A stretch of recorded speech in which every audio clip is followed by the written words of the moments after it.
सिंधु जल समझौते को लेकर पिछले एक हफ्ते से पाकिस्तान में भारी बेचैनी है। पाकिस्तानी नेताओं और अधिकारियों के लगातार बयान आ रहे हैं, जिनमें वे भारत से पानी छोड़ने और बातचीत बहाल करने की मांग कर रहे हैं। पाकिस्तान के पूर्व विदेश मंत्री बिलावल भुट्टो जरदारी ने तो भारत के इस कदम की तुलना होर्मुज स्ट्रेट के विवाद से कर दी और यहां तक कह दिया कि इसके लिए सैन्य जवाब भी दिया जाना चाहिए। आखिर सवाल यह उठता है कि भारत ऐसा क्या कर रहा है जिसने पाकिस्तान की नींद उड़ा दी है, क्योंकि पाकिस्तान इसे महज पानी का मुद्दा न मानकर अपनी राष्ट्रीय सुरक्षा के लिए सबसे बड़ा खतरा मान रहा है। तो आइए जानते हैं इस कहानी को विस्तार से। नमस्कार, मैं हूं मुचकुंद राय और आप देख रहे हैं भारत एक्सप्रेस। भारत ने मई 2025 में सिंधु जल समझौते को सस्पेंड कर दिया था। इसके बाद से भारत ने पाकिस्तान के साथ नदियों के जलस्तर, बहाव और ऑपरेशनल डेटा को साझा करना पूरी तरह से बंद कर दिया है। पाकिस्तान के इंडस वाटर कमिश्नर सैयद मेहर अली शाह के मुताबिक पिछले एक साल में पाकिस्तान ने भारत को 4 बार पत्र लिखे, बैठकों और निरीक्षण की अपील की है, लेकिन नई दिल्ली की तरफ से कोई जवाब नहीं मिला है। डेटा न मिलने के कारण पाकिस्तान ये अनुमान नहीं लगा पा रहा है कि नदियों में पानी का उतार चढ़ाव प्राकृतिक है या भारत जानबूझकर ऐसा कर रहा है। इंडस वाटर कमीशन की आखिरी बैठक मई 2022 में हुई थी और अगस्त 2023 से रेगुलर कम्युनिकेशन भी ठप है।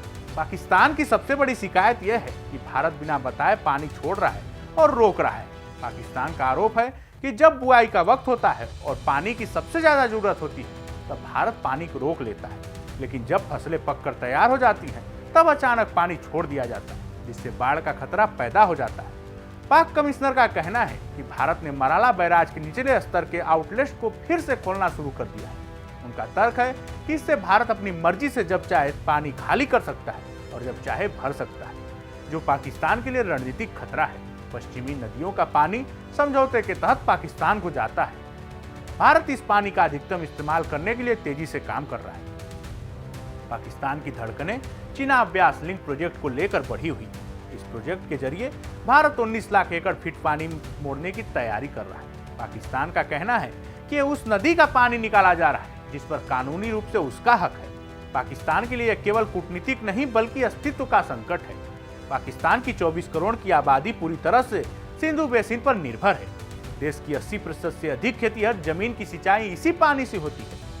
पाक की अर्थव्यवस्था का 1/4 हिस्सा सीधे तौर पर कृषि पर टिका है। बिना पानी के पाकिस्तान में भूखमरी और आर्थिक तबाही का खतरा मंडरा रहा है।